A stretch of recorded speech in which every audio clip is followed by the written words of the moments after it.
Hello, কেমন আছেন সবাই? আশা করছি সবাই খুব ভালো আছেন।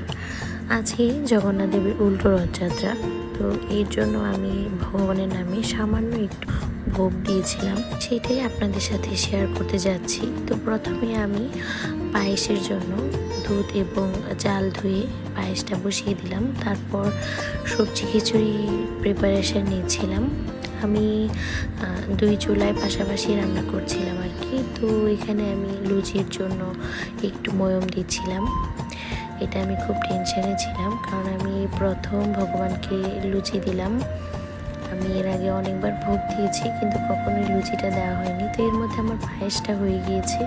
তখন আমি ফিল করলাম যে খিচুড়িটা আসলে একটা পাত্রে হবে না, তো আমি আরেকটা পাত্র নিয়ে নিলাম এবং দুই ভাগে রান্না করলাম। এতে করে আমার রান্নাটাও তাড়াতাড়ি হয়ে গেল, না হলে কিন্তু কোনোভাবে মনে হয় আমি সেদ্ধ করতে পারতাম না। তো এরপর আমি বেশ কিছুটা তেল নিয়ে তাতে আদা এবং শুকনো মরিচ ফোড়ন দিয়ে তারপর চুলার জালটা বন্ধ করে সামান্য একটু হলুদ দিয়ে সেটা খিচুড়ির মধ্যে দিয়ে দিলাম।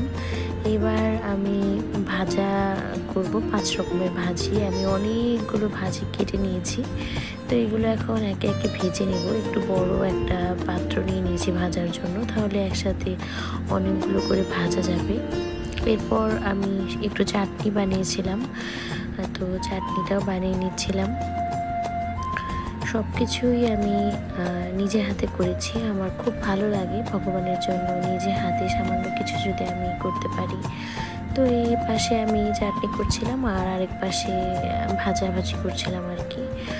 5 রকমের ভাজা যেটা দিয়েছি, তো এর মধ্যে আমার চাটনিটাও হয়ে গিয়েছে আর ভাজাভুজিগুলো প্রায় অনেকটাই হয়ে এসেছিল। 4-5 বারে ভেজেছি, যেহেতু অনেকগুলো ভেজেছিলাম।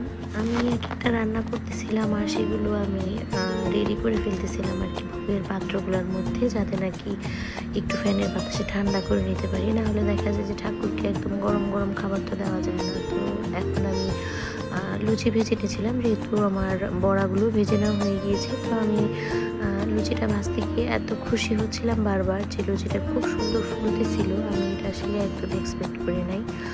তো আমার এদিক দিয়ে লুচি ভাজা হয়ে গেছে। আসলে ভগবানের নামে যদি আপনি মন থেকে কোনো কিছু দিতে চান, সেটা এমনি এমনি কীভাবে যেন খুব ভালো হয়ে যায়। তো এরপরে এই যে আমি ঠাকুরের এখানে ভোগের পাত্র সব সাজিয়ে নিয়েছি, ঠাকুরকে একটু ভোগ দিলাম। সকলের মনের বাসনা পূরণ করুক, সবাইকে ভালো রাখুক। এই যে আমার জগন্নাথ দেব পুরী থেকে এনেছিলাম আমি, তো ঠাকুর সবাইকে ভালো রাখুক এই কামনায় আমি ঠাকুরের কাছে ভোগ নিবেদন করলাম। একটু কীর্তন করছিলাম।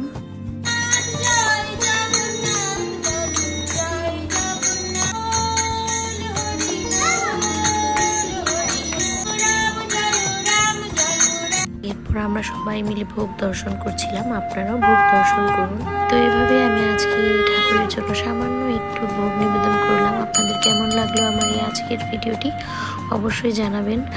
আপনারা সবাই ভালো থাকবেন। ধন্যবাদ সবাইকে। জয় জগন্নাথ।